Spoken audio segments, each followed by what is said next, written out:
Well, good morning, everyone, and welcome to this opportunity to talk a little bit about what's going on in the community right now. And I really appreciate everyone being here, and I thank the members of the news media for being here because we need you to help us get out the message so that we can take care of our neighbors and friends in Austin. The federal government shutdown has now become the second longest in United States history, and there really doesn't seem to be an end in sight. Beginning on November 1st, the funding for what's known as the Supplemental Nutrition and Assistance Program, the Supplemental Nutrition and Assistance Program, which many refer to as SNAP, will lapse. It'll come to a stop, meaning that folks who receive help from the SNAP program will not see their November benefits issued at this time. In Travis County, the potential loss of SNAP benefits will affect approximately 44,895 households, which represent over 87,000 people. This growing need is being compounded by nearly 13,000 federal employees who work within Austin city limits who have already missed at least one paycheck. Missed paychecks and not being able to afford your weekly groceries don't just hurt a few people. These losses hurt kids, families, and communities. It also places additional pressure on local governments and nonprofits already struggling from losing federal funds earlier this year. Now, there's been some questions about what other programs are being affected with this shutdown, and while we're here to talk about SNAP, I want to mention and give a little bit of an update as I have it. I've just mentioned SNAP, and I'll say again, November SNAP benefits will not be issued at this time if the shutdown continues. The Women, Infants, and Children's Program, which is many times referred to as WIC benefits are not going to be currently affected. TANF, which is the Temporary Assistance for Needy Families, they are not currently affected. Medicaid services will continue without interruption. The Children's Health Insurance Program, or CHIP, are also not being affected. I will mention that with regard to transportation and aviation, the Federal Aviation Administration, or the FAA, has been implementing temporary ground delays for inbound flights to Austin Bergstrom International Airport. The most recent delay was issued just this morning due to insufficient FAA air traffic control tower staffing levels to be able to safely allow the regular rate of our arriving flights. At a time when there is negativity everywhere, it's important to shine the light on some of the strength and the hope that we're also seeing in our community. I talk a lot about the hard work public servants do every day, rain or shine, dusk to dawn, but this shutdown has really shown what it means to have a heart for public service. Our federal friends who work alongside our city employees, vendors, and operators at the Austin Bergstrom International Airport exemplify the spirit of public service. Monday, October 20th, was the busiest day AUS has ever seen. 45,048 departing passengers safely moved through our airport thanks to the dedication of employees at the Transportation Security Administration, or TSA, the U.S. Customs and Border Protection, and the Federal Aviation Administration. These public servants, they show up for Austin, even as they worry about when their next paycheck will arrive. And I want our federal employees to know that we see you and we support you. The work of our nonprofits is going on during this chaotic time, and that work is incredible. They've been holding food distributions events for the nearly 76,000 civilian and military federal workers across 21 Central Texas counties that have been impacted by the shutdown. I participated in one of those events, and it is touching and important for us to see how we can come together as a community. Central Texas Food Bank and other nonprofits are doing this important work, and they do it as they see the needs grow in our community while the resources decrease. We're going to have people talk to you a little bit more about that, including the CEO of the Central Texas Food Bank, and we'll follow up on some requests that we make of our community later in this news conference. Public servants dedicate their careers to doing good for others. I will say, I think it is now time for us to do some good for them. It's why we're all here today. No one should have to go hungry because they chose a career in public service. And no one should have to go hungry because of a government shutdown that stops the benefits they rely upon. Before I bring up Judge Brown, I'm going to say I started my day today at a homeless encampment cleanup. And what worries me greatly is that as we're making strides to address the needs of people that are living homeless, we're making strides to decrease the number of homeless in our community, we have things like this happen. If this shutdown continues so that SNAP benefits aren't received by people, think about what that does in these households I was just talking about. Now people are having to make decisions about whether they use the money to buy food for their children or they make the payment on their house or their lease. If this continues and people aren't able to get the food that they need, it will lead to more people being homeless in our community. This has a ripple effect across all of our services. But as I indicate, there's hope that we can be part of and we can provide, and we'll talk a little bit more about that in just a second. But let me bring up my colleague and friend, Travis County Judge Andy Brown. Thanks. Good. Thank you. Good morning. Yesterday, the mayor and I and a lot of other folks, we had 200 volunteers that work for Travis County, thousands from other parts of the county and the city as well. We're out at the Carter Work Project, and we're all working together to build 25 homes for folks here. It's a great example of what President Carter worked for and stood for, and his legacy lived on of people all working together, making homes more affordable, making the housing situation better across the country, and especially here in Austin and Travis County. Compare that to today, where we are. We're in a world of chaos that has been here since President Trump was elected, and this is one of those results. It's what we're facing tomorrow, the cutoff of food benefits for 87,000 people that live in Travis County, 44,000 families.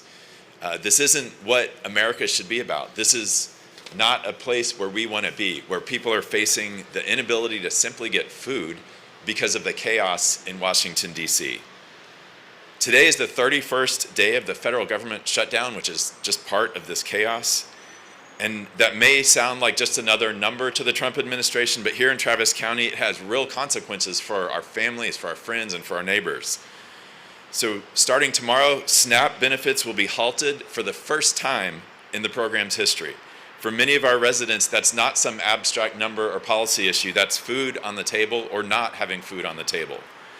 Texans and Americans should not have to rely on donations from neighbors or corporations just to have a hot meal. Access to food is a basic necessity. It's not a privilege. And our communities deserve systems that function and that ensure stability and independence.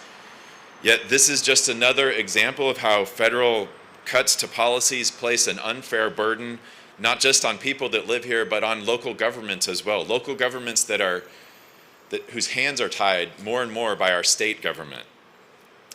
And as state and federal cuts continue to shrink essential funding across the board, local governments are increasingly forced to pick up the slack, stretching limited budgets to maintain basic services like food assistance, housing programs, and public health.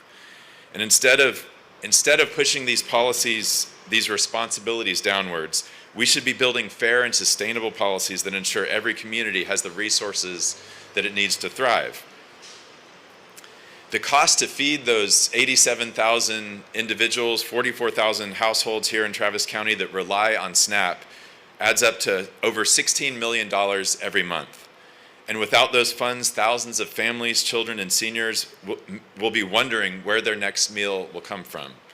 $16 million deficit, that's a huge amount of money. That's not something that local governments can make up the slack for in the long term. And we're just 1 year, less than 1 year into the Trump administration. We're also seeing, as the mayor mentioned, how the shutdown impacts our federal workers, including air traffic controllers, TSA agents right here in Central Texas, who've already missed a paycheck. These, of course, are people that keep our skies safe and our airports safe, and they're facing that same uncertainty like so many others in the county. As your county government, we can't reopen the federal government, but we can step in and do what we can to support our community. So we operate 6 community centers. Each of them has free food pantries. Many of them have fresh produce, and they're open and ready to help folks in need. And there's one in Central Austin and Del Valle, Pflugerville, one in Jonestown, one in Oak Hill, and one in Manor. You can find those on the Travis County website. And from SNAP recipients to federal workers, Travis County made the decision to waive the policy allowing residents only to access the pantry once every 30 days. So that policy has been waived for this period of time because of the cuts coming in the SNAP program tomorrow. So that means impacted families and residents can access those pantries as many times as they need throughout the remainder of this shutdown. So you can visit traviscountytx.gov/food-pantry. You can probably just Google that as well. That'll probably get you there. And there you can find the operating hours and the locations of these places, as well as fill out a brief application. We're also partnering with the Central Texas Food Bank, who you're going to hear from in a second, that will give you a lot more details about what these impacts mean and just the scope of them. But we need to make sure, working with them, that we're doing everything we can to make sure that people don't go hungry during this shutdown. If you or someone you know needs help, you can visit one of these community centers, you can visit the food bank, you can call 311 to be connected to resources. We've been through tough times before, and we know how to take care of each other. And until the federal government and the Trump administration does its part, we're going to continue to do ours right here at home. And so I think, am I handing it over to the Central Texas Food Bank, and then we'll have time for questions. Thank you very much. Thank you, Judge Brown and Mayor Watson, for having us today, and great to see you, Ingrid, and other colleagues here today. My name is Sari Vatsky. I have the honor and privilege of being the president and CEO of the Central Texas Food Bank. I know today we are gathered on the steps of Austin City Hall, and before I talk to Travis County residents specifically, I want to address the need in its entirety and paint the picture for what Central Texas is facing. We were already seeing a food crisis with food insecurity at a 10-year high, including during the pandemic. We are now serving 610,000 food insecure individuals in the 21 counties we serve. Just as a result of the government shutdown and a loss of SNAP benefits, we will see approximately 207,000 individuals across 21 counties lose $44 million worth of cash that they can go to the grocery store and purchase food on their own in a dignified shopping environment. And so now, in the food bank's 40-plus year history, we are already dealing with a daily crisis of food insecurity, and now we are about to see that increase 9-fold. And what do I mean by that? The very definition of SNAP is Supplemental Nutrition Assistance Program. It is meant to be a supplement to household food budgets. And nonprofits like the Food Bank and the 250 nonprofit partners we support are meant to be a supplement to the supplement. And so what we're seeing here in Travis County, as you heard our elected officials share, there will be a shortfall of $16 million that families will not receive starting tomorrow if the shutdown continues. That said, I'd like to turn the attention and talk to Central Texas families, Austinites, and residents of Travis County. And we want our message to be clear to you that although the government is shut down, our doors are open. In response to this crisis, we are now standing up 50 distributions just in the month of November.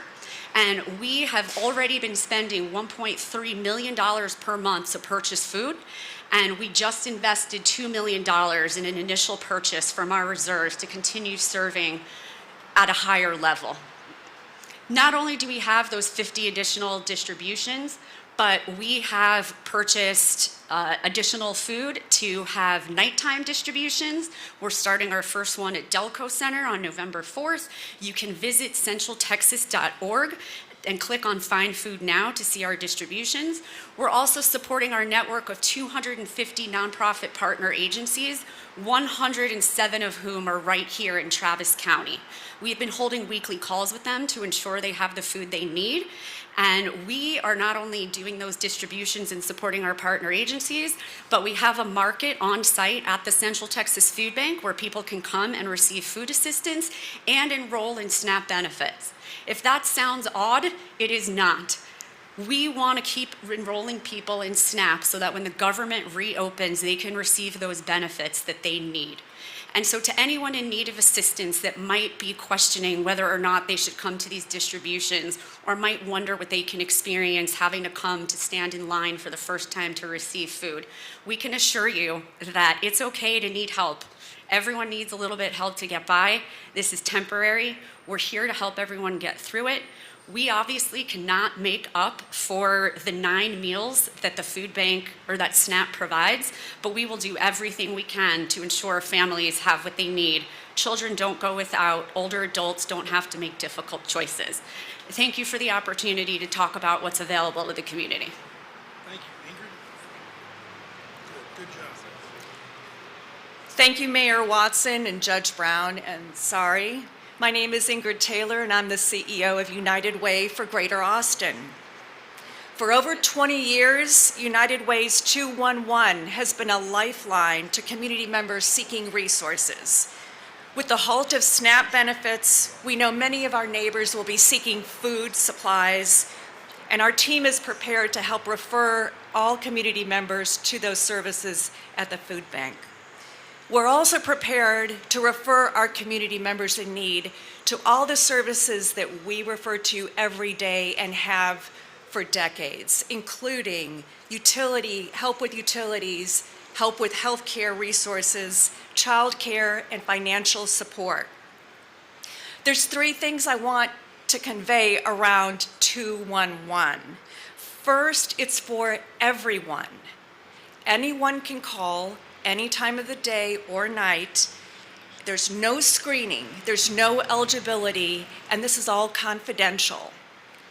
The second thing is that when you call, you will hear a person on the other line, a person who is trained, who is compassionate, who will listen, and who will refer you to a trusted resource. Third, the resources that you will be referred to when you call 211 are up to date. They are current. You will know what the eligibility requirements are. You will know what the hours are so that you can get the services you need at the right time. All of this information is available at our website also, unitedwayaustin.org, where you can find clicks and links to get current and up-to-date information on the status of the shutdown, how to help our neighbors in need, and more information about the resources available. Every 211 caller is not just a number, it is a person. It is a mother seeking shelter, a teen with mental health needs, a veteran seeking support, a family seeking the meal for that evening. Together we can make sure that no one faces that hardship alone. Thank you. Great. Thanks, Ingrid. Thank you for that. We're here this morning because this is a very important point in the history of Austin, the history of our country, as you've heard. And so we need to do the things that we need to do to take care of our people. I'm very appreciative that we're also joined here today by the city manager, T.C. Broadnax. There are programs that the city of Austin also has available, including with Austin Energy, for example, to help with utility bills in a time of need or crisis like this. In addition to that, we have rental assistance programs that can be helpful to those that find themselves in a tough situation with the stopping of these benefits. You can call 311 in those cases, and we will also have a website up that will do a couple of things for you. One is it will be available to refer people to city programs that can be helpful. It'll have information regarding county programs, and it will have information regarding what you've heard about different nonprofits in the community and how people will be able to access those as well. So I want to underscore everything you've heard. This is a critical point in a lot of people's lives, and we want to be available to them. We live in a really wonderful place. Austin, Travis County, Texas is a really wonderful place with great success. We need to support these programs so that they can support our friends and our neighbors, whether it's through contributions, whether it's through providing canned goods, things of that nature. Go to their website and please, everybody pitch in. Everybody be a part of this so that this great place that we live will lift up the people that are going to have some needs with what's going on at the federal government level. And with that, we'll be happy to answer a couple of questions. Yes, ma'am.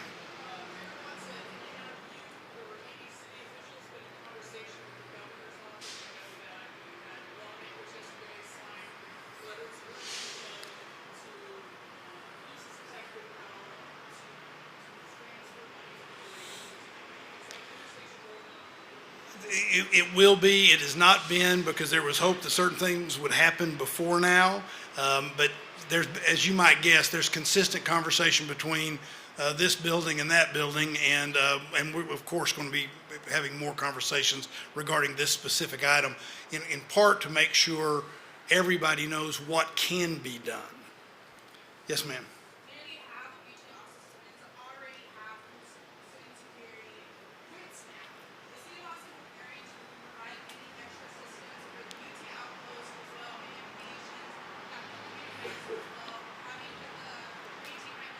But part of what Judge Brown said, and I'll let him reiterate his point, is this can't fall on local governments.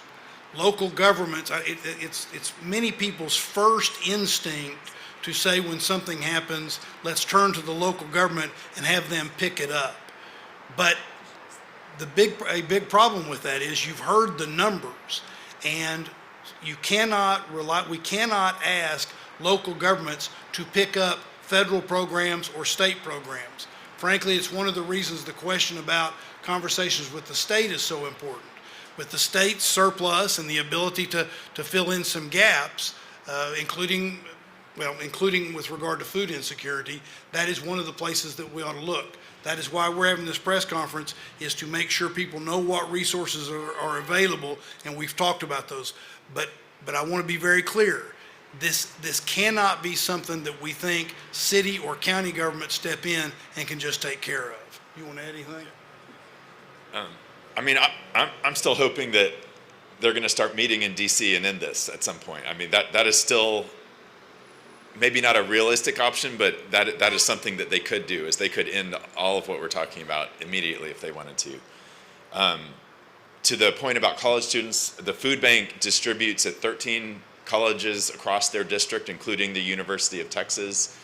We have an item on Tuesday's Commissioner's Court where we're going to discuss this, and we'll have had at that point a few days of seeing what is happening exactly. But yeah, the scale of the cuts from the federal government, what you heard from the food bank is that it's basically nine times what the food bank provides. That is not something that we can make up long-term in particular for at the local level. We could do it for maybe a few days, maybe a couple weeks, but man, if this continues, if the Trump administration continues to cause this chaos and fails to provide SNAP benefits long-term, that's a big problem. Any other questions? Yes.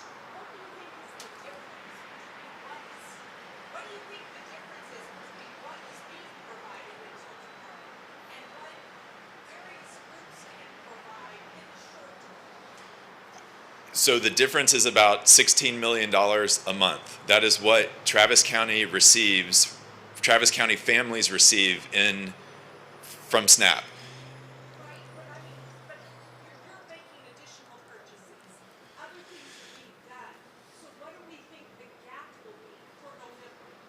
That's a great question. I think it depends how far the shutdown goes.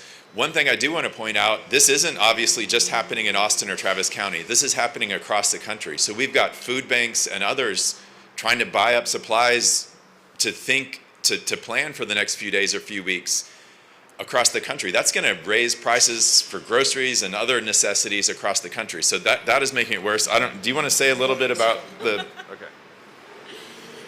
The reality is that there is an unknown, right? We know that there are a certain number of households that receive SNAP. We know the dollar amount they receive. But to Judge Brown's point, we can plan to purchase additional resources, but that's not sustainable for a nonprofit to spend $1 million a week to keep this going.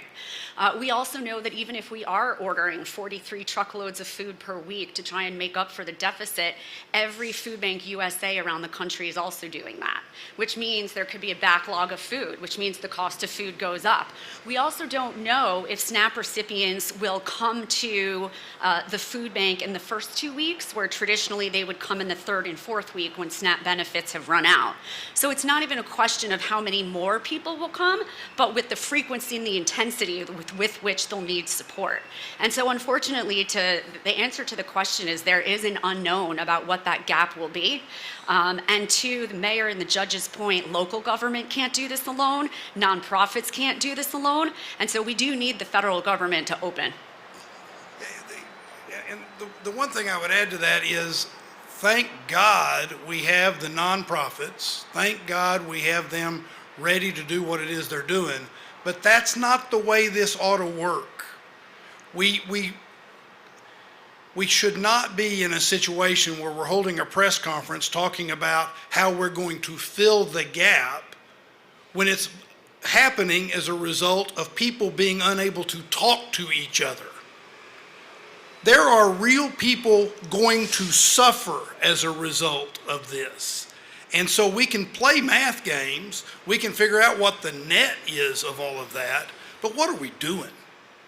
There are people going to suffer as a result, and we need to address that. What happens, God forbid, if we have an emergency or a disaster of some kind during this, when normally we would be turning to different groups to help us during that emergency or disaster? We can't have government fail so dramatically that we're asking questions about how local government's going to fill the gap. Students in our schools aren't going to have as much food. That means they're not going to be doing as well in our schools. This isn't just about a net out of how many dollars get used. And I know that wasn't your question, but we ought to be empathetic enough to get this fixed. We should not use the most vulnerable in our society, in our communities, as pawns in a disagreement instead of making sure they have dinner. Why don't we do one more question? All right, or not. I want to say thank you very much to the media getting this message out. The key part of this message is to those who need help because of what may be happening tomorrow. We're trying to make sure you have that help. Utilize that. Seek access and get the information and get the food that you may need. Thank you all very much.